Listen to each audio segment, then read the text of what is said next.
الحمد لله رب العالمين نحمده ونستعينه ونستغفره ونتوب إليه ونعوذ بالله من شرور أنفسنا ومن سيئات أعمالنا من يهده الله فلا مضل له ومن يضلل فلن تجد له وليا مرشدا أشهد أن لا إله إلا الله وحده لا شريك له وأشهد أن محمدا عبده ورسوله أرسله بالهدى ودين الحق ليظهره على الدين كله وكفى بالله شهيدا اللهم صل على محمد وعلى آل محمد كما صليت على إبراهيم وعلى آل إبراهيم إنك حميد مجيد اللهم بارك على محمد وعلى آل محمد كما باركت على إبراهيم وعلى آل إبراهيم إنك حميد مجيد أما بعد فإن خير الحديث كتاب الله وخير الهدي هدي محمد صلى الله عليه وسلم وشر الأمور محدثاتها وكل محدثة بدعة وكل بدعة ضلالة وكل ضلالة في النار أعوذ بالله من الشيطان الرجيم بسم الله الرحمن الرحيم يا أيها الذين آمنوا اتقوا الله حق تقاته ولا تموتن إلا وأنتم مسلمون. സ്നേഹമുള്ള സഹോദരി സഹോദരങ്ങളെ, പരിശുദ്ധനായ റബ്ബിനെ ഓർത്തുകൊണ്ട് തഖ്വയുള്ളവരായി ഭയഭക്തിയുള്ളവരായി നന്മയുള്ള ജീവിതം നയിക്കണമെന്ന് ആമുഖമായി ഉണർത്തുകയാണ്, വസിയ്യത്ത് ചെയ്യുകയാണ്. അല്ലാഹു സുബ്ഹാനഹു വ തആല നാം ഏവരെയും രണ്ട് ലോകത്തും വിജയികളായി അനുഗ്രഹിക്കട്ടെ. പരിശുദ്ധ ഇസ്ലാമിൻ്റെ അടിസ്ഥാന വാക്യമായിട്ടുള്ള ലാ ഇലാഹ ഇല്ലല്ലാഹ്, ആരാധനക്ക് അർഹനായി അല്ലാഹുവല്ലാതെ മറ്റാരും തന്നെയില്ല, മറ്റൊരാരാധ്യനുമില്ല എന്നുള്ള ആ കലിമത്തു തൗഹീദ് നെഞ്ചേറ്റിയിട്ടുള്ള ആയിരക്കണക്കിന് വരുന്ന മനുഷ്യർ ഒരുമിച്ച് കൂടുന്ന ഒരു മഹാസമ്മേളനം, പരിശുദ്ധ ഖുർആനും സഹീഹായ തിരുസുന്നത്തും മുറുകെ പിടിച്ചുകൊണ്ട് അള്ളാഹുവിൻ്റെ വജഹ് ഉദ്ദേശിച്ചുകൊണ്ട് വിനയത്തോടുകൂടെ പരലോക ചിന്തയോടുകൂടെ ആളുകൾ ദീനിൻ്റെ മാർഗത്തിൽ അള്ളാഹുവിൻ്റെ മാർഗത്തിൽ ഒരുമിച്ച് കൂടുന്ന ഒരു സമ്മേളനം നടക്കുമ്പോൾ, സഹോദരങ്ങളെ, കഴിഞ്ഞ ഒരു നൂറ്റാണ്ട് മുമ്പ് കേരളീയ മുസ്ലിം സമൂഹത്തിൻ്റെ അവസ്ഥ എന്ത് എന്നൊന്ന് ചിന്തിക്കേണ്ടതുണ്ട്. 19-ാം നൂറ്റാണ്ടിൻ്റെ ആദ്യത്തിൽ, അതുപോലെ അതിന് തൊട്ട് മുമ്പൊക്കെ മുസ്ലിം സമൂഹത്തിൻ്റെ അവസ്ഥ എന്ന് പറയുന്നത് വളരെ അന്ധകാര നിബിഡമായിരുന്നു, വളരെയധികം അധോഗതിയിലായിരുന്നു. അങ്ങനെ 19-ാം നൂറ്റാണ്ടിൻ്റെ കേരള മുസ്ലിം ഐക്യ സംഘം എന്ന് പറഞ്ഞുകൊണ്ട് കൊടുങ്ങല്ലൂരിനടുത്ത് ഒരു സംഘം രൂപീകൃതമാവുകയും പിന്നീട് കേരള ജമിയത്തുൽ ഉലമയൊക്കെ രൂപീകൃതമായി. പരിശുദ്ധ ഖുർആനിൻ്റെയും സഹിഹായ തിരുസുന്നത്തിൻ്റെയും ഒക്കെ മഹത്തായ ആശയത്തിലേക്ക് ജനങ്ങളെ ക്ഷണിച്ചു.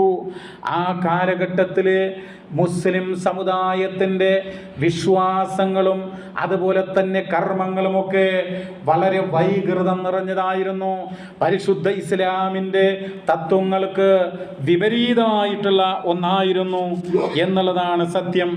മഹത്തായ മുൻഗാമികളായിട്ടുള്ള ഈ പ്രസ്ഥാനത്തിൻ്റെ നായകന്മാർ അവർ ഒരുപാട് പ്രതിസന്ധികൾ അതിജീവിച്ചുകൊണ്ട് അള്ളാഹുവിൻ്റെ ദീനിലേക്ക് ആത്മാർത്ഥമായി കൊണ്ട് ഇഖ്ലാസോടുകൂടി ജനങ്ങളെ ക്ഷണിച്ചതിൻ്റെ ഫലമായിക്കൊണ്ട് ഈ സമൂഹത്തിൽ നിന്ന് ഒരു പരിധിവരെ ഖബറാരാധനകൾ ഒഴിവാക്കിക്കൊണ്ട് മാലകളും മൗലീദുകളും ഒക്കെ ഒഴിവാക്കിക്കൊണ്ട് മരണപ്പെട്ടു പോയ മഹാത്മാക്കളെയും വലിയകളെയും ഒക്കെ വിളിച്ചു തേടൽ ഒഴിവാക്കിക്കൊണ്ട് ശുദ്ധമായ തൗഹീദ് മുറുകെ പിടിക്കുന്ന പതിനായിരക്കണക്കിന് ആളുകൾ നമ്മുടെ ഈ കൊച്ചു കേരളത്തിൽ ഉണ്ടായി എന്നുള്ളത് നമ്മൾ ഓർക്കുക. എന്നാൽ നമ്മുടെ സമൂഹത്തിൽ ആ കാലഘട്ടത്തിലുണ്ടായിരുന്ന ഒട്ടനവധി അനാചാരങ്ങള്, ദുരാചാരങ്ങള്, വിശ്വാസ വൈകൃതങ്ങള്, ആചാര വൈകല്യങ്ങള് അതൊക്കെ തന്നെയും നിഷ്കാസനം ചെയ്യുവാൻ മുൻഗാമികളായ നമ്മുടെ പണ്ഡിതന്മാർക്കും നേതാക്കന്മാർക്കും കഴിഞ്ഞു എന്നുള്ളത് ഒരു യാഥാർത്ഥ്യമാണ്. ഇന്ന് നിങ്ങൾ നോക്കൂ, നമ്മുടെ സമൂഹത്തിലുള്ള യാഥാസ്ഥിക വിഭാഗമുണ്ടല്ലോ, അതായത് ശുദ്ധമായ തൗഹീദിലേക്ക് അവർ ഇനിയും എത്തിയിട്ടില്ല. അങ്ങനെയുള്ള സമൂഹത്തിൽ നിന്ന് പോലും ഒരുപാട് അന്ധവിശ്വാസങ്ങൾ, ഇപ്പം റാത്തീബ്, കുത്താറാത്തീബ്, അതുപോലെ തന്നെ മാരണം, കൂടോത്രം, ബാധ ഒഴിപ്പിക്കൽ, അതുപോലെ സ്ത്രീധനം, ഇങ്ങനെ മരണപ്പെട്ടാൽ കത്തപ്പുര, അങ്ങനെ ഒരുപാട് അനാചാരങ്ങൾ ഈ സമൂഹത്തിൽ നിന്ന് ഒരു പരിധിവരെ ഇല്ലായ്മ ചെയ്യുവാൻ എങ്ങനെയാണ് കഴിഞ്ഞത്? അത് മഹത്തായ തൗഹീദി പ്രസ്ഥാനത്തിൻ്റെ മുൻഗാമികൾ നടത്തിയിട്ടുള്ള പ്രബോധന പ്രവർത്തനങ്ങളുടെയും ഇങ്ങനെയുള്ള സമ്മേളനങ്ങളുടെയും അതുപോലെ തന്നെ ഖുർആൻ ക്ലാസ്സുകളുടെയും ഒക്കെ ഫലമായിട്ടാണ് എന്ന് നമ്മൾ അറിയുക. ഒരു സ്ത്രീക്ക് ഒരു വീട്ടിൽ രോഗം വന്നു കഴിഞ്ഞാൽ ഇത് ആരോ മാരണം കൂടോത്രം ചെയ്തതാണ് എന്ന് മനസ്സിലാക്കിക്കൊണ്ട് മന്ത്രവാദിയെയോ തങ്ങളെയോ ഒക്കെ സമീപിച്ചുകൊണ്ട് പ്രതിമാരണം ചെയ്യാൻ വേണ്ടിയിട്ട് വിളിച്ചു വരുത്തുകയും പണം കൊടുക്കുകയും അങ്ങനെ രാത്രിയുടെ മറവിൽ സഹോദരങ്ങളെ കോഴിത്തലയും അലറിപ്പൂവും അതുപോലെ തന്നെ നാളികേരവും ആട്ടിൻ്റെ തലയുമൊക്കെ ഉപയോഗിച്ചുകൊണ്ട് ചില മന്ത്രങ്ങൾ നടത്തി, ചില നൂലുകൾ ഉപയോഗിച്ചുകൊണ്ട് പിശാചിനെ സേവിച്ചും പൂജിച്ചുമൊക്കെ ഇവർ കൂടോത്രം നടത്തിയിരുന്നു. അങ്ങനെയുള്ള ഒട്ടേറെ ദുരാചാരങ്ങൾ ഈ സമൂഹത്തിൽ നിന്ന് ഒരു പരിധിവരെയെങ്കിലും നിഷ്കാസനം ചെയ്തത് മഹത്തായ ഈ തൗഹീദി പ്രസ്ഥാനത്തിൻ്റെ പ്രബോധന പ്രവർത്തനങ്ങൾ കൊണ്ടാണ്. വിദ്യാഭ്യാസത്തോട് പുറംതിരിഞ്ഞ് നിന്നിരുന്ന ഈ സമൂഹത്തിൽ അറിവിൻ്റെ ലോകത്തേക്ക് ഈ സമൂഹത്തെ നയിച്ചത് നമ്മുടെ മുൻഗാമികളാണ് എന്ന് നമ്മൾ അറിയുക. പ്രത്യേകിച്ച് സ്ത്രീകളാകട്ടെ പുരുഷന്മാരാകട്ടെ, അവർ ആര്യനെഴുത്ത് മലയാളം പോലും പഠിക്കണ്ട, ഇംഗ്ലീഷ് നരകത്തിലെ ഭാഷയാണ്, ആ രൂപത്തിലായിരുന്നു പണ്ടുള്ള കാലഘട്ടം. സ്ത്രീകൾക്ക് അത് കയ്യെഴുത്ത് നിഷിദ്ധമാണ് എന്നായിരുന്നു പറഞ്ഞിരുന്നത്. അങ്ങനെയുള്ള പിന്തിരിപ്പൻ ചിന്താഗതികളുമായി കഴിഞ്ഞിരുന്ന ഈ മുസ്ലിം സമൂഹത്തിൻ്റെ കഴിഞ്ഞ കാലഘട്ടങ്ങളിലുള്ള അവസ്ഥ അത് മാറ്റിയെടുത്ത് വിപ്ലവം സൃഷ്ടിച്ച് അറിവിൻ്റെ വിജ്ഞാനത്തിൻ്റെ ലോകത്തേക്ക് ഈ സമൂഹത്തെ നയിക്കാൻ നമ്മുടെ മുൻഗാമികൾ ഒരുപാട് പാടുപെട്ടിട്ടുണ്ട്. അതുപോലെ തന്നെ നിങ്ങൾ നോക്കൂ, അന്യ പുരുഷന്മാരോടൊപ്പം ജാറങ്ങളിലേക്കും ദർഗകളിലേക്കും നേർച്ച ഉത്സവങ്ങളിലേക്കുമൊക്കെ പോകുന്നതിന് ഒരു പ്രശ്നവുമില്ല. അത് രാവാകട്ടെ പകലാകട്ടെ അവിടെ ഒരുമിച്ച് കൂടാം, അവിടെ പോയിട്ട് അവിടുന്ന് ഭക്ഷണം വാങ്ങാം, അവിടുത്തെ കിട്ടുന്ന ആ ഒരു നേർച്ചച്ചോറ് വാങ്ങാം, അതിനൊന്നും പ്രശ്നമില്ല.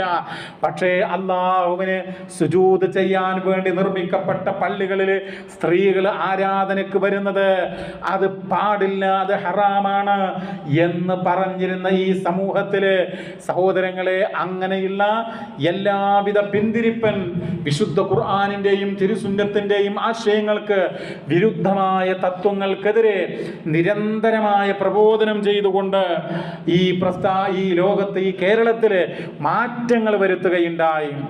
കുറേ വർഷങ്ങൾക്ക് മുമ്പ് സ്ത്രീകൾക്ക് നിസ്കരിക്കാൻ ഉതകുന്ന പള്ളിയിൽ ജമാഅത്തിന് വരാൻ പറ്റുന്ന പള്ളികൾ ഉണ്ടായിരുന്നില്ല. അതൊക്കെ നമ്മുടെ മുൻഗാമികളാണ് അങ്ങനെയുള്ള സൗകര്യങ്ങൾ ഒരുക്കിയത്. എന്തുകൊണ്ട്? പരിശുദ്ധ ഖുർആൻ പറയുന്നത് അള്ളാഹുവിൻ്റെ അടിയാത്തികളായിട്ടുള്ള ആ സഹോദരിമാർ അവർക്കും പള്ളിയിൽ വന്ന് സുജൂദ് ചെയ്യുവാൻ, ജമാഅത്തുകളിൽ പങ്കെടുക്കുവാൻ, ജുമുഅയിൽ പങ്കെടുക്കുവാനുള്ള അവകാശമുണ്ട്. അത് വിശുദ്ധ ഖുർആൻ പഠിപ്പിക്കുന്നതാണ്. ലോകത്തുള്ള സ്ത്രീജനങ്ങൾക്ക് മാതൃകയായിക്കൊണ്ട് പരിശുദ്ധ ഖുർആൻ ഉയർത്തുന്ന, മുന്നോട്ട് വെക്കുന്ന ഒരു വനിതയാണ് മറിയം റളിയല്ലാഹു അൻഹ. അവരെ കുറിച്ച് വിശുദ്ധ ഖുർആനിന്റെ 3-ാം അധ്യായം 42-ാം സൂക്തത്തിൽ പറയുന്നത് വഇദ് ഖാലത്തിൽ മലായികതു യാ മറിയം ഇന്നല്ലാഹ അസ്തഫാകി വതഹറകി വസ്തഫാകി അലാ നിസാഇൽ ആലമീൻ. മലായികത്തുകൾ പറഞ്ഞ സന്ദർഭം, ഹേ മറിയമേ, നിന്നെ അല്ലാഹു തആല തെരഞ്ഞെടുത്തിരിക്കുന്നു, അല്ലാഹുവിന്റെ പ്രത്യേകമായ കറാമത്ത് നൽകി ആദരിക്കുന്നതിന് വേണ്ടി, വതഹറകി അങ്ങയെ പരിശുദ്ധപ്പെടുത്തിയിട്ടുണ്ട്, വസ്തഫാകി അലാ നിസാഇൽ ആലമീൻ സർവലോക സ്ത്രീകൾ, ഈ മുഴുവൻ ലോകത്തുമുള്ള സ്ത്രീജനങ്ങൾക്കും മാതൃകയായിക്കൊണ്ട് നിന്നെ തെരഞ്ഞെടുത്തിരിക്കുന്നു എന്നുള്ള ആ വിശുദ്ധ ഖുർആനിന്റെ സൂക്തം പഠിപ്പിക്കുന്നത് മറിയം റളിയല്ലാഹു അൻഹ അവര് ബൈത്തുൽ മുഖദ്ദസിലായിരുന്നു. അവിടെ പരിപാലനത്തിന് വേണ്ടി അവരുടെ മാതാവ് നേർച്ച നേർന്നതായിരുന്നു. നിങ്ങൾ നോക്കൂ, അവര് അവിടെ ജമാഅത്തിൽ പങ്കെടുത്തിരുന്നു, അവിടെ സുജൂദ് ചെയ്തിരുന്നു. അതാണ് വിശുദ്ധ ഖുർആൻ പഠിപ്പിക്കുന്നത്. പ്രവാചകന്റെ ചര്യയോ സഹീഹുൽ ബുഖാരിയിൽ 578-ാം നമ്പർ വചനത്തിൽ നമുക്ക് കാണാനായിട്ട് കഴിയും.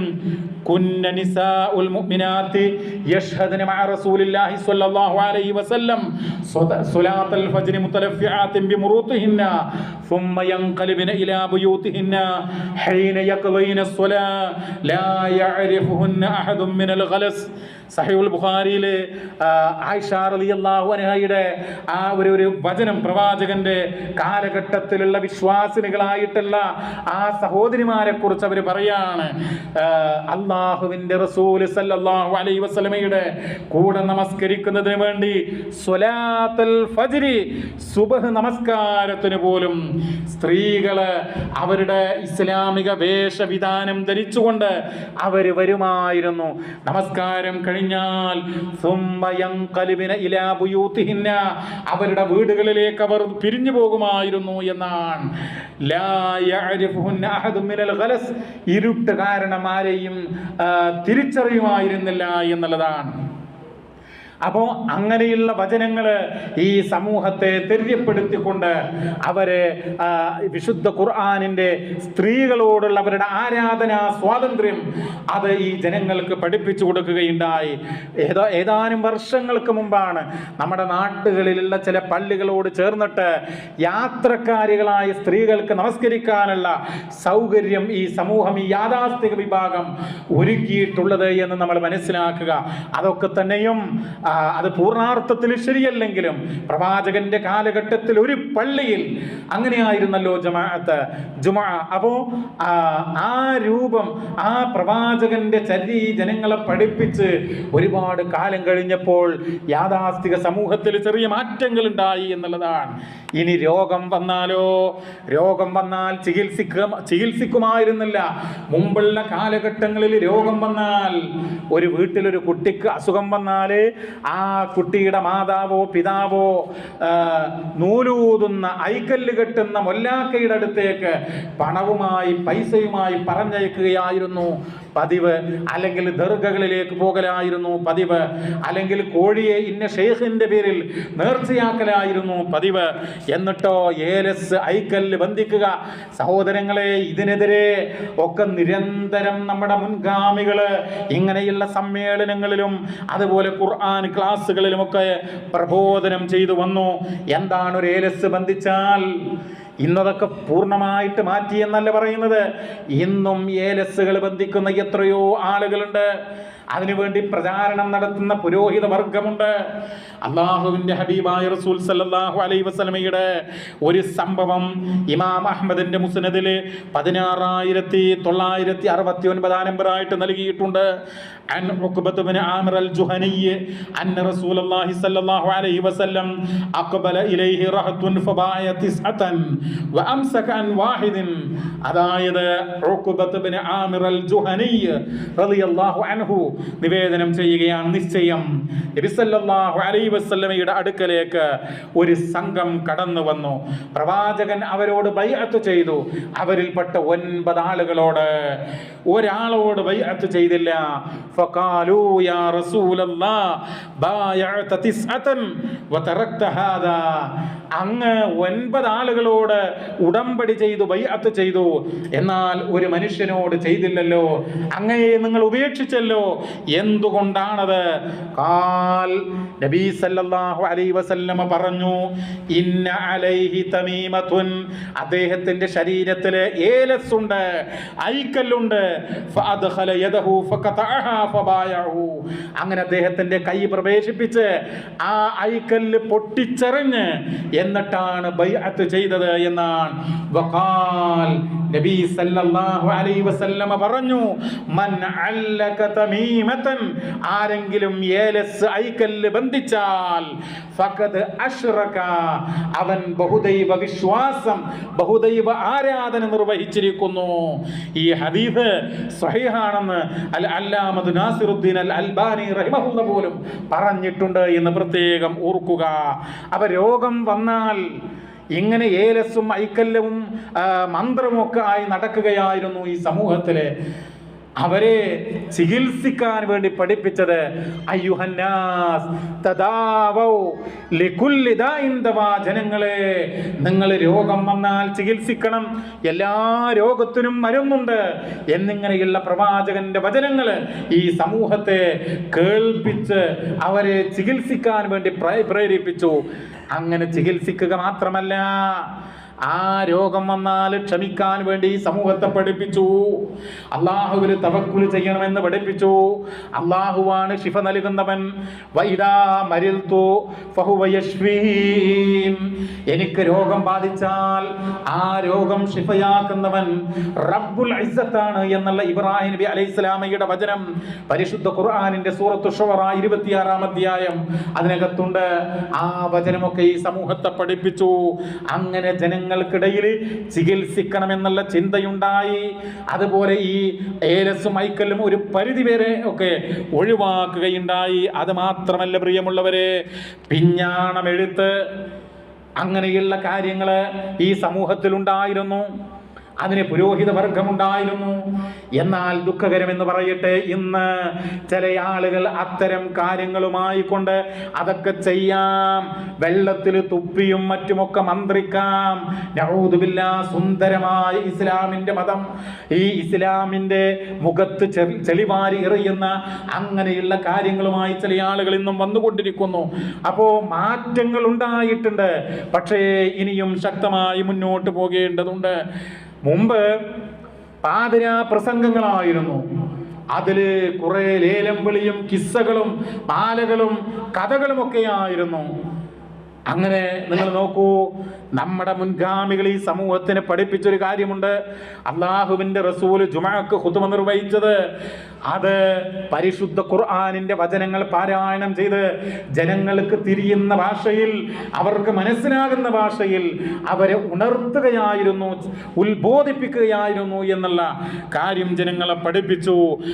ഇമാം അബൂദാവൂദിന്റെ സുനനിൽ 1094-ാം നമ്പർ വചനത്തിൽ കാണാം, കാന ലിറസൂലില്ലാഹി സ്വല്ലല്ലാഹു അലൈഹി വസല്ലം ഖുത്ബതാൻ. അല്ലാഹുവിന്റെ റസൂലിന് 2 ഖുത്ബയായിരുന്നു വെള്ളിയാഴ്ച ഉണ്ടായിരുന്നത്. യജ്ലിസു ബൈനഹുമാ. ആ 2 ഖുത്ബകൾക്കിടയിലും ഇരിക്കുമായിരുന്നു. എന്നിട്ടോ ആ ഖുതുബകൾക്കിടയിൽ യഖറഉൽ ഖുർആൻ വയുദക്കിറുന്നാസ്, വിശുദ്ധ ഖുർആൻ ഇങ്ങനെ ഓതി ജനങ്ങളെ ഉത്ബോധിപ്പിക്കുമായിരുന്നു അള്ളാഹിന്റെ റസൂൽ സല്ലല്ലാഹു അലൈഹി വസല്ലം. ആ ഒരു രീതിയിലേക്ക് പരിശുദ്ധമായ മിമ്പറിൽ വെച്ച് വിശുദ്ധ ഖുർആനിന്റെ വചനങ്ങൾ ഓതി, പ്രവാചകന്റെ സഹിഹായ വചനങ്ങൾ ഓതി ജനങ്ങളെ ഉത്ബോധിപ്പിക്കുന്ന, ജനങ്ങൾക്കറിയുന്ന മനസ്സിലാകുന്ന ഭാഷയിൽ ഖുതുബ നിർവഹിച്ചുകൊണ്ട് ജനങ്ങൾക്കിടയിൽ ഒട്ടേറെ മാറ്റങ്ങൾ, പരിവർത്തനങ്ങൾ ഉണ്ടാക്കി എന്നുള്ളതാണ്. അതുപോലെ തന്നെ പ്രിയമുള്ളവരെ, ഈ സമൂഹത്തിലെ പുരോഹിത വർഗം അവർ കർമ്മശാസ്ത്ര ഗ്രന്ഥങ്ങൾ, ഫിഖിന്റെ ഗ്രന്ഥങ്ങൾ മാത്രം പഠിക്കുകയും പ്രചരിപ്പിക്കുകയും അങ്ങനെയുള്ള കാര്യങ്ങൾ വഴന്നു പറയുകയും ചെയ്യുന്ന അവസ്ഥയായിരുന്നു. ഹദീസിനെ കുറിച്ച് ഹദീസുകൾ ഓതി ഇതാണ് നബി സല്ലല്ലാഹു അലൈഹി വസല്ലം പറഞ്ഞത് എന്ന് പറയുന്ന ഒരവസ്ഥ ഉണ്ടായിരുന്നില്ല എന്നുള്ളതാണ്. എന്നാൽ മുജാഹിദ് പ്രസ്ഥാനം ഹദീസുകൾ ഇസ്ലാമിന്റെ രണ്ടാമത്തെ പ്രമാണമാണ്. ആ സഹിഹായ ഹദീസുകൾ അത് ഇസ്ലാമിന്റെ രണ്ടാമത്തെ പ്രമാണമാണ് എന്ന് പഠിപ്പിക്കുകയും ഹദീസുകളെ പാടില്ല എന്നുള്ള ഹദീസ് നിഷേധത്തിന്റെ ആളുകൾ ഉദയം കൊണ്ടപ്പോൾ അവർക്കെതിരെ നമ്മുടെ മുൻഗാമികൾ, ചേകന്നൂരിസം എന്ന് പറയുന്ന ഹദീസ് നിഷേധത്തിന്റെ ആളുകൾ, അങ്ങനെയുള്ള എല്ലാവർക്കുമെതിരെ അതിശക്തമായി നിലകൊണ്ടത് നമ്മുടെ പ്രസ്ഥാനമാണ് എന്ന് ഈ സന്ദർഭത്തിൽ ഓർക്കുക. ഇത് മാത്രമല്ല, നമ്മൾ ഇന്ത്യ രാജ്യത്താണ് ജീവിക്കുന്നത്. ഇവിടെ മുസ്ലിങ്ങൾ ന്യൂനപക്ഷമാണ്. ഈ ബഹുസ്വര സമൂഹത്തിൽ മുസ്ലിങ്ങൾ എങ്ങനെ ജീവിക്കണമെന്ന് നമ്മുടെ മുൻഗാമികൾ ഈ സമൂഹത്തെ പഠിപ്പിച്ചു എന്ന് നമ്മൾ അറിയുക. അന്യമതസ്ഥരായ ആളുകളോട് ശത്രുത പുലർത്തുകയല്ല, മറിച്ച് അവരോട് സ്നേഹവും സൗഹാർദ്ദവും, അങ്ങനെ ഈ സമൂഹത്തില് വർഗീയതക്കെതിരെ, ഭീകരവാദത്തിനെതിരെ ഒക്കെ നിലകൊണ്ട് സ്നേഹവും ഐക്യവും കാത്തു സൂക്ഷിക്കണം, മാനവിക മൂല്യത്തോടുകൂടെ മുന്നോട്ട് പോകണം എന്നാണ് ഈ പ്രസ്ഥാനം ഈ ജനങ്ങളെ പഠിപ്പിച്ചിട്ടുള്ളത്. ആദർശത്തിൽ ഒരിക്കലും വിട്ടുവീഴ്ചയില്ലാതെ തൗഹീദിൽ അടിയുറച്ചുകൊണ്ട് മുന്നോട്ട് പോകാൻ ജനങ്ങളെ പഠിപ്പിച്ചു. നിങ്ങൾ നോക്കൂ, നമ്മുടെ സമൂഹത്തിലെ ഒരു കാലഘട്ടത്തില് നിരീശ്വരവാദം, അതുപോലെ തന്നെ മതനിരാസ പ്രസ്ഥാനങ്ങള് ശക്തി പ്രാപിച്ചു എന്നുള്ളതാണ്. ഇന്നും ചില കൂട്ടായ്മകള് എക്സ് മുസ്ലിം കൂട്ടായ്മ എന്നൊക്കെ പറഞ്ഞുകൊണ്ട് അങ്ങനെയുള്ള ആളുകൾ രംഗപ്രവേശനം ചെയ്തുകൊണ്ടിരിക്കുക. നമ്മുടെ പ്രസ്ഥാനമാണ് അങ്ങനെയുള്ള നിരാസക്കാർക്കെതിരെ, യുക്തിവാദം എന്ന് പറയുന്ന സത്യത്തിൽ അവർക്ക് ഒരു യുക്തിയുമില്ല എന്നുള്ളതാണ്. അങ്ങനെയുള്ള ആളുകൾക്കെതിരെ നമ്മുടെ പ്രസ്ഥാനം മുന്നോട്ട് വന്ന് ഇസ്ലാം അത് യുക്തിഭദ്രമാണ്, അത് ബുദ്ധിപരമാണ് എന്ന് തെളിയിച്ചത് നമ്മുടെ ആളുകളാണ്. നിങ്ങൾ നോക്കൂ, പരിശുദ്ധ ഖുർആൻ അത് ഈ സമൂഹത്തിൽ പാരായണം ചെയ്തിട്ട്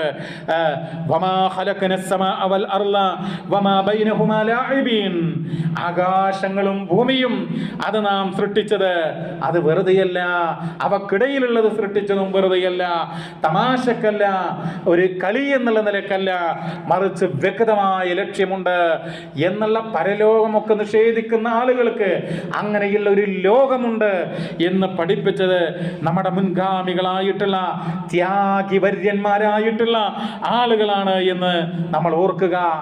ഈ നമ്മുടെ സമൂഹത്തില് അവര് എന്താണ് പ്രചരിപ്പിച്ചിരുന്നത്?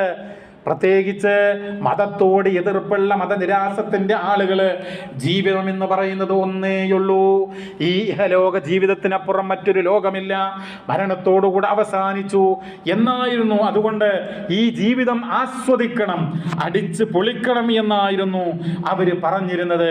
പരിശുദ്ധ ഖുർആൻ സൂറത്ത് മുഹമ്മദ് 47 അധ്യായം 12 സൂക്തം അതിൽ പറയാണ്, യതമത്തഊന വയഅകുലൂന കമാ തഅകുലുൽ അൻആം അവരിങ്ങനെ സുഖിച്ച് ഭക്ഷിച്ച് അങ്ങനെ അടിച്ച് പൊളിച്ച് ജീവിക്കുകയാണ്. ഏതുപോലെ? കന്നുകാലികള് അവര് ഭക്ഷിക്കുന്നു, അവരുടെ ആവശ്യങ്ങളും ഇച്ഛകളും ഒക്കെ നിർവഹിക്കുന്നു. അങ്ങനെ ജീവിക്കുന്ന ആളുകൾക്ക് നരകമാണ് അവരുടെ സങ്കേതം എന്നുള്ള വിശുദ്ധ ഖുർആനിന്റെ വചനം ഓതിക്കൊണ്ട് ഈ സമൂഹത്തിൽ മാറ്റങ്ങൾ വരുത്തി എന്നുള്ളതാണ്. ജീവിതം എന്ന് പറയുന്നത്, ഈ ഭൗതിക ലോകത്തുള്ള ജീവിതം എന്ന് പറയുന്നത് അത് വൃഥാ ഒന്നല്ല, അതിന് ലക്ഷ്യമുണ്ട്. അഫഹസിബതും അന്നമാ ഖലഖനാകും അബഥാ വഅന്നകും ഇലൈനാ ലാ തുർജഊൻ. നിങ്ങൾ വിചാരിക്കുന്നുണ്ടോ നിങ്ങളെ നാം വൃഥാ സൃഷ്ടിച്ചതാണെന്ന്? നിങ്ങൾ നമ്മിലേക്ക് മടങ്ങുകയില്ല, അല്ലാഹുവിന്റെ അടുക്കലേക്ക് ഒരുമിച്ച് കൂട്ടപ്പെടുകയില്ല എന്ന് നിങ്ങൾ വിചാരിക്കുന്നുണ്ടോ? ഉണ്ടെങ്കിൽ അത് തെറ്റിദ്ധാരണയാണ്. പരലോകം എന്ന് പറയുന്നത് സത്യമാണ്, സ്വർഗം സത്യമാണ്, നരകം സത്യമാണ്, ഹിസാബ് വിചാരണ സത്യമാണ്, എല്ലാവരും ഒരുമിച്ച് കൂട്ടപ്പെടുന്ന മഹ്ശറ അത് സത്യമാണ്. അവിടെ എല്ലാവരും വിവസ്ത്രരായി നഗ്നപാതരായി കത്തിജ്വലിക്കുന്ന ആ സൂര്യന്റെ താഴെ ഒരുമിച്ച് കൂട്ടപ്പെടും എന്ന് പറയുന്നത് അത് സത്യമാണ് എന്നുള്ള കാര്യം സഹോദരങ്ങളെ നമ്മൾ ഈ സമൂഹത്തെ പഠിപ്പിച്ചു. അങ്ങനെ യുക്തിവാദത്തിന്റെയും നിരീശ്വരവാദത്തിന്റെയും മതനിരാസത്തിന്റെയും ആ ഒരു പിടുത്തത്തിൽ നിന്ന്, കരാളഹസ്തത്തിൽ നിന്ന് ശുദ്ധമായ ഇസ്ലാമിന്റെ വെളിച്ചത്തിലേക്ക് പലരും മടങ്ങി വന്നു എന്നുള്ളതാണ് കഴിഞ്ഞ കാലത്തെ ചരിത്രം നമ്മെ പഠിപ്പിക്കുന്നത്. അങ്ങനെ പലരും നമ്മുടെ ഈ തൗഹീദി പ്രസ്ഥാനത്തിന്റെ നായകന്മാരായിട്ട് മാറുക പോലും ചെയ്തിട്ടുണ്ട്. ഈ സന്ദർഭത്തിൽ പ്രിയമുള്ളവരെ, കഴിഞ്ഞ കാലഘട്ടത്തിൽ ഈ മഹത്തായ പ്രസ്ഥാനത്തിന്, തൗഹീദിന് വേണ്ടി ഈ കേരളക്കരയിൽ ത്യാഗം അനുഭവിച്ചിട്ടുള്ള ഒരുപാട് പണ്ഡിതന്മാരുണ്ട്. വക്കം അബ്ദുൽ ഖാദർ മൗലവിയെ പോലെ, മക്തി തങ്ങളെ പോലെ, വെട്ടം അബ്ദുള്ള ഹാജിയെ പോലെ, ചാലിലകത്ത് കുഞ്ഞഹമ്മദ് ഹാജിയെ പോലെ, മുഹമ്മദ് അബ്ദുറഹ്മാൻ സാഹിബിനെ പോലെ, സിദി സാഹിബിനെ പോലെ, രണ്ടത്താണി പി സെയ്ദ് മൗലവിയെ പോലെ, അതുപോലെ മുഹമ്മദ് അമാനി മൗലവിയെ പോലെ, കെ ഉമർ മൗലവിയെ പോലെ, അതുപോലെ എ അലവി മൗലവിയെ പോലെ, കെ പി മുഹമ്മദ് മൗലവിയെ പോലെ, എ അബ്ദുസ്സലാം സ്വലമിയെ പോലെ എത്രയോ മഹാരഥന്മാർ ഈ സമൂഹത്തിൽ ത്യാഗം അനുഭവിച്ചുകൊണ്ട് തൗഹീദ് പ്രചരിപ്പിച്ചവരാണ്, സുന്നത്ത് പ്രചരിപ്പിച്ചവരാണ്. അല്ലാഹു തആല അവർക്കൊക്കെ ജന്നാത്തുൽ ഫിർദൗസ് നൽകി അനുഗ്രഹിക്കുമാറാവട്ടെ. സഹോദരങ്ങളെ, നമ്മുടെ സമൂഹത്തില് മാറ്റങ്ങൾ വന്നിട്ടുണ്ടെങ്കിലും ഇപ്പോഴും ഒരുപാട് അന്ധവിശ്വാസങ്ങളും അനാചാരങ്ങളും പുതിയ രൂപത്തില് IT ഉപയോഗിച്ചുകൊണ്ട്, ഇൻഫർമേഷൻ ടെക്നോളജി ഉപയോഗിച്ചുകൊണ്ട് പോലും അന്ധവിശ്വാസങ്ങൾ പ്രചരിപ്പിച്ചുകൊണ്ടിരിക്കുകയാണ്. വിദ്യാലയം എന്ന് പറയുമ്പോൾ ആ വിദ്യാലയം നന്മയുടെ, അറിവിന്റെ, ബുദ്ധിയുടെ ഒരു കേന്ദ്രമാകണം. പക്ഷേ വിദ്യാലയങ്ങളിൽ പോലും, പൊതുവിദ്യാലയത്തിൽ പോലും പൂജ നടത്തിയിട്ടുള്ള ഒരു സംഭവമാണ് കഴിഞ്ഞ ദിവസം നമ്മൾ പത്രത്തിൽ വായിച്ചിട്ടുള്ളത്. അതുകൊണ്ട് നമ്മുടെ ഉത്തരവാദിത്തം എന്ന് പറയുന്നത്, നമ്മുടെ പ്രസ്ഥാനം നിർവഹിച്ചു കൊണ്ടിരിക്കുന്നത് ദഅവത്താണ്. നമ്മുടെ സമ്മേളനം എന്ന് പറയുന്നത് ഇസ്ലാമിക പ്രബോധനമാണ്. പരിശുദ്ധ ഖുർആനിന്റെ 12-ാം അധ്യായം 108 പറയുകയുണ്ടായി, കുൽ ഹാദിഹി സബീലി, പറയുക പ്രവാചകരെ, ഇതാണ് എൻ്റെ മാർഗം, അദ്ഉ ഇലല്ലാഹ് അലാ ബസീറത്തിൻ, ഉൾക്കാഴ്ചയോടുകൂടെ, വിജ്ഞാനത്തിന്റെ, അറിവിന്റെ വെളിച്ചത്തിൽ ഞാൻ ജനങ്ങളെ അല്ലാഹുവിലേക്ക് ക്ഷണിക്കുന്നു. അന വമനിത്തബഅനി, ഞാൻ മാത്രമല്ല എന്നെ പിൻപറ്റുന്നവരും. വസുബ്ഹാനല്ലാഹ്, അല്ലാഹു മഹാപരിശുദ്ധനത്രേ. വമാ അന മിനൽ മുശ്രിക്കീൻ, ഞാൻ ബഹുദൈവ വിശ്വാസികളുടെ കൂട്ടത്തിൽ പെട്ടവനല്ല എന്നുള്ളതാണ്. സഹോദരങ്ങളെ, ഈ ആയത്തിനെ വ്യാഖ്യാനിച്ചുകൊണ്ട് മഹാനായിട്ടുള്ള ഇമാം ഇബ്നു കസീർ റഹ്മഹുല്ലാഹ് തന്റെ തഫ്സീറിൽ രേഖപ്പെടുത്തുകയാണ്, അലാ ബസീറത്തിൻ വയഖീനിൻ വബുർഹാനിൻ ശർഈൻ വഅഖലിയ്യിൻ, അതായത് ഉൾക്കാഴ്ചയോടുകൂടെ, ബുദ്ധിപരമായി കൊണ്ട്, ദൃഢബോധ്യത്തോടുകൂടെ, അതുപോലെ തന്നെ ശർഈയായ മതത്തിന്റെ പ്രമാണങ്ങൾ ഉദ്ധരിച്ചുകൊണ്ട് അങ്ങനെ ആയിരിക്കണം ഇസ്ലാമിക ദഅവത്ത് നിർവഹിക്കേണ്ടത് എന്നുള്ളതാണ്. അതാണ് ഇവിടെ നിർവഹിക്കപ്പെട്ടുകൊണ്ടിരിക്കുന്നത്. പരലോക ചിന്തയോടുകൂടെ, വിനയത്തോടുകൂടെ അങ്ങനെ പ്രബോധനം ചെയ്ത് ഈ സമൂഹത്തിലെ എല്ലാ ആളുകൾക്കും ഇസ്ലാമിന്റെ, വേദത്തിന്റെ, പരിശുദ്ധ ഖുർആനിന്റെ സന്ദേശം എത്തിക്കുവാൻ അല്ലാഹു തആല അനുഗ്രഹിക്കുമാറാവട്ടെ. അൽഹംദുലില്ലാഹ് വസ്സലാത്തു വസ്സലാമു അലാ റസൂലില്ലാഹ്. അമ്മാ ബഅദ്, അല്ലാഹുവിനെ ഓർത്തുകൊണ്ട് നല്ലവരായി നല്ല കർമ്മങ്ങൾ ചെയ്തുകൊണ്ട് ജീവിക്കണം എന്ന് ഒരിക്കൽ കൂടെ ഉണർത്തുകയാണ്, വസിയ്യത്ത് ചെയ്യുകയാണ്. സഹോദരങ്ങളെ, 10,000-കണക്കിന് ആളുകൾ ഒരുമിച്ച് കൂടുന്ന സമ്മേളനം ഒരു പ്രയാസവും കൂടാതെ മഹത്തായ ഒരു ഈമാനികമായ കരുത്ത് കിട്ടുന്ന ഒന്നായി, അള്ളാഹുവിൻ്റെ അനുഗ്രഹം കിട്ടുന്ന ഒന്നായി മാറാൻ പരിശുദ്ധനായ റബ്ബ് അനുഗ്രഹിക്കുമാറാവട്ടെ. ഇവിടെ വളരെ പ്രധാനപ്പെട്ട മറ്റൊരു കാര്യം സൂചിപ്പിക്കുവാനുള്ളത്, കഴിഞ്ഞ ആഴ്ച പോലും നമ്മുടെ പള്ളിയിൽ വരികയും ഇവിടെ സുബഹിക്ക് ജമാഅത്തിന് പോലും നിരന്തരം പങ്കുകൊള്ളുകയും ഒക്കെ ചെയ്യുന്ന, എത്രയോ വർഷങ്ങളായി പള്ളിയുമായിട്ട് ആത്മബന്ധമുണ്ടായിരുന്ന, പ്രത്യേകിച്ച് ആരോഗ്യ പ്രശ്നങ്ങളൊന്നുമില്ലാതിരുന്ന യൂസുഫ് സാഹിബ് എന്ന് പറയുന്ന ഒരു മുതിർന്ന സഹോദരൻ വളരെ അവിചാരിതമായി, വളരെ പെട്ടെന്ന്, മരണം എപ്പോഴാണ് വരിക എന്ന് ആർക്കും അറിയില്ല, ആരും എപ്പോഴും മരിക്കാം. അതാണല്ലോ ഒരു അറബി സാഹിത്യകാരനായ മുസ്തഫ മൻഫലൂത്തി അദ്ദേഹം പറഞ്ഞത്, ഞാൻ ധരിച്ചിട്ടുള്ള ഈ ഷർട്ട്, ഇതിൻ്റെ ബട്ടൺസ് ഞാനാണ് ധരിച്ചത്, പക്ഷേ ഇനി ഇതാരാണ് അഴിക്കുക, ഒരുപക്ഷെ മയ്യത്ത് കുളിപ്പിക്കുന്ന ആളുകളായിരിക്കാം എന്ന് സൂചിപ്പിക്കുകയുണ്ടായി. അപ്പം മരണം അങ്ങനെയാണ്. ആ സഹോദരൻ, മുതിർന്ന സഹോദരൻ, ഈ പള്ളിയുമായി വളരെ ഇഴുകിച്ചേർന്ന അദ്ദേഹം പെട്ടെന്ന് മരണപ്പെടുകയുണ്ടായി. അല്ലാഹു സുബ്ഹാനഹു വ തആല അദ്ദേഹത്തിൻ്റെ എല്ലാ പാപങ്ങളും പുറത്തു കൊടുത്ത് അദ്ദേഹത്തിൻ്റെ ആഖിറം വിജയിപ്പിച്ചു കൊടുക്കുമാറാവട്ടെ. അദ്ദേഹത്തെയും മഹത്തായ ലാ ഇലാഹ ഇല്ലല്ലാഹ് എന്നുള്ള കലിമത്ത് തൗഹീദ് അത് സ്വീകരിച്ച് അത് അടിയുറച്ച് വിശ്വസിച്ചിട്ടുള്ള, അങ്ങനെ മരണപ്പെട്ടു പോയിട്ടുള്ള, ഈമാനോടുകൂടെ മരണപ്പെട്ടു പോയിട്ടുള്ള നമ്മുടെ മാതാപിതാക്കൾ, സഹോദരി സഹോദരങ്ങൾ, നമ്മുടെ ആദർശ ബന്ധുക്കൾ, അവർക്കെല്ലാവർക്കും അല്ലാഹുവേ റഹ്മാനായ നാഥ നീ ജന്നാത്തുൽ ഫിർദൗസ് നൽകി അനുഗ്രഹിക്കണമേ. അവരുടെ ഖബറിടം പ്രകാശപൂരിതമാക്കി കൊടുക്കണമേ റഹ്മാനെ. അല്ലാഹുവേ, മരിക്കുന്ന സന്ദർഭത്തിൽ ഈമാനോടുകൂടെ മരണമടയുന്ന സജ്ജനങ്ങളുടെ കൂട്ടത്തിൽ ഞങ്ങളെയും നീ ഉൾപ്പെടുത്തി അനുഗ്രഹിക്കണമേ. അല്ലാഹുമ്മ ഗഫിർ ലിൽ മുഅ്മിനീന വൽ മുഅ്മിനാത്ത് വൽ മുസ്ലിമീന വൽ മുസ്ലിമാത്ത് അൽ അഹ്യാഇ മിൻഹും വൽ അംവാത്ത് ഇന്നക മുജീബുദ് ദഅവാതി വയാ ഖാദിയൽ ഹാജാത്ത്. റബ്ബന ഗഫിർ ലനാ വലി ഇഖ്വാനിന അല്ലദീന സബഖൂനാ ബിൽ ഈമാൻ വലാ തജ്അൽ ഫീ ഖുലൂബിനാ ഗല്ലൻ ലില്ലദീന ആമനൂ ربنا إنك رؤوف رحيم. ربنا ظلمنا أنفسنا وإن لم تغفر لنا وترحمنا لنكونن من الخاسرين. ربنا آتنا في الدنيا حسنة وفي الآخرة حسنة وقنا عذاب النار. ربنا تقبل منا إنك أنت السميع العليم وتب علينا إنك أنت التواب الرحيم واغفر لنا إنك أنت الغفور الرحيم وارحمنا إنك أنت أرحم الراحمين. صلى الله على نبينا محمد والحمد لله رب العالمين.